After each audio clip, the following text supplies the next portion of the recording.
अस्सलाम वालेकुम। KP notes YouTube channel में आपको खुश आमदीद कहते हैं। आज का टेस्ट कैसा था इस स्टीव बायो केमिस्ट्री या जो सेकंड टाइम टेस्ट हो रहा है अभी, तो उसके हवाले से आपको इस वीडियो में हम बताने जा रहे हैं। सब यही क्वेश्चन पूछ रहे हैं कि टेस्ट सिलेबस के मुताबिक था या नहीं, इजी था या मुश्किल था, और इसी तरह मैनेजमेंट का जिस तरह एनटीएस का मैनेजमेंट था उससे बेहतर था या उससे कमज़ोर था। तो आज की इस वीडियो में सबसे पहले तो हम मैनेजमेंट के बारे में बात करें। एनटीएस वालों से ये 1000 दर्जे बेहतर थे ईटा वाले, जो कि टेस्ट हम अभी देकर आए हैं।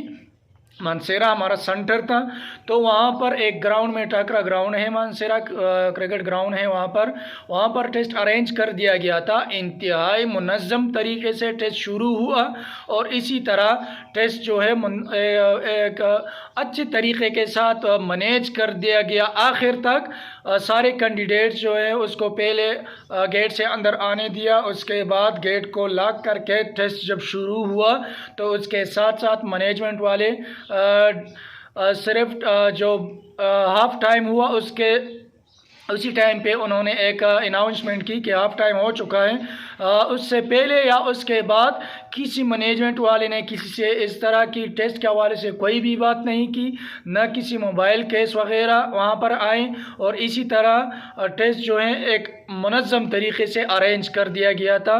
तो इसके लिए हम उसके लिए ईटा वालों का शुक्रिया अदा करते हैं, क्योंकि सारे जो कैंडिडेट्स थे इंतहाई अच्छे तैयारी करके आए थे और टेस्ट जो है एनटीएस की तरह ख़राब नहीं हुआ। वो अलग बात है अगर कोई कोशिश करना चाहता है किसी को बदनाम करने की, तो आंखों देखा हाल आपको मैं बता रहा हूँ, क्योंकि ख़ुद मैंने टेस्ट दिया है और हाल में जितने भी कैंडिडेट्स थे मेल या फीमेल सब इंतहाई अच्छे अंदाज से उन्होंने टेस्ट दिया था। ये मैनेजमेंट के हवाले से थी, टेस्ट सिलेबस के मुताबिक था या नहीं।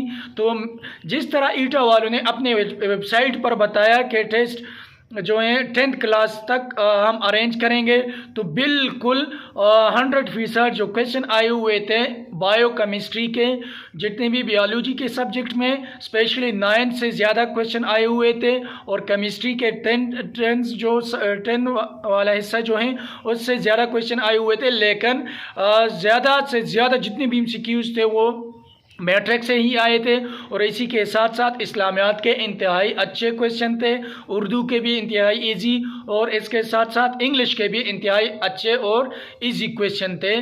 और आपको मैंने बता दिया कि टेस्ट इंतहाई आसान टेस्ट था, जो कि थोड़ी सी तैयारी अगर कोई भी बंदा कर ले, अगर कोई 2-3 दिन भी स्टडी कर ले तो वो टेस्ट जो है आसानी से पास कर सकते हैं। और अगर थोड़ा सा ज़्यादा कोशिश कर ले तो अगर सीट्स आपके ज़्यादा होंगे तो आप मेरिट में आसानी से आ सकते हैं, क्योंकि टेस्ट बिल्कुल सिलेबस के मुताबिक था और मैनेजमेंट जो है वो बहुत ज़बरदस्त होते हैं। तो इसलिए ज़्यादा इफ़ेक्ट जो होते हैं वो मैनेजमेंट के हवाले से होता है कि अगर टेस्ट मुनज़्ज़म तरीके से ना हो तो बंदा डिस्टर्ब भी होता है, और इसी तरह और बहुत सारे मसले पैदा होते हैं। तो इसीलिए टेस्ट इंतहाई मुनज़्ज़म तरीके से और सिलेबस के बिल्कुल एन मुताबिक अरेंज कर दिया गया था। उसके लिए ईटा के लिए जो स्पेशल सलाम और थैंक यू कहते हैं। और इसके साथ साथ टेस्ट जो था इंतहाई आसान टेस्ट था, आपको मैंने पहले बताया था।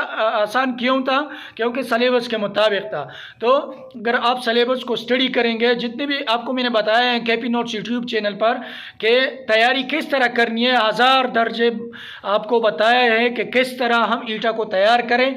तो आप मेरे चैनल पर जितने भी वीडियोस हैं स्पेशली ईटा टेस्ट के हवाले से, उस पर मैंने पेपर भी पिछले जितने भी पेपर हुए उसको भी डिस्कस किया है।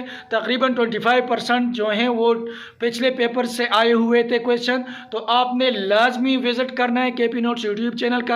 अगर आपने अभी तक सब्सक्राइब नहीं किया है तो चैनल को ज़रूर सब्सक्राइब करें, ताकि जितनी भी लेटेस्ट ईटा के हवाले से न्यूज़ होते हैं या वीडियोज़ होती हैं एजुकेशन से रिलेटेड, वो मैं अपलोड करता रहूँगा और लम्हा बलम्हा आप लोगों को बताता रहूँगा कि किस तरह आपने उसको तैयार करना है। और इसके साथ साथ अगर आपने पीएचडी के लिए अप्लाई किया है तो आपने 6 क्लास तक लाजमी स्टडी करना है, और उसके साथ साथ सीटी का टेस्ट थोड़ा सा मुश्किल होगा, इसलिए کہ سلیبس اس میں تھوڑا سا لینتھی ہوگا، کیونکہ انگلش کے میکسیمم MCQs ہوں گے، اس طرح میتھمیٹکس کے، تو آپ نے ان 2 سبجیکٹ کو لازمی تیار کرنا ہے۔ سائنس سبجیکٹ ہے، اسلامیات ہے، اردو ہے، تو اسی لیے آپ نے اس کو لازمی تیار کرنا ہے۔ اگر پھر بھی آپ کو کوئی بھی کنفیوژن ہو ٹیسٹ کے حوالے سے، مینجمنٹ کے حوالے سے، سلیبس کے حوالے سے، تو آپ کمنٹ باکس میں پوچھ سکتے ہیں، اور اس کے ساتھ ساتھ اور بھی کوئی بھی مسئلہ ہو تو آپ بتا سکتے ہیں۔ Thank you.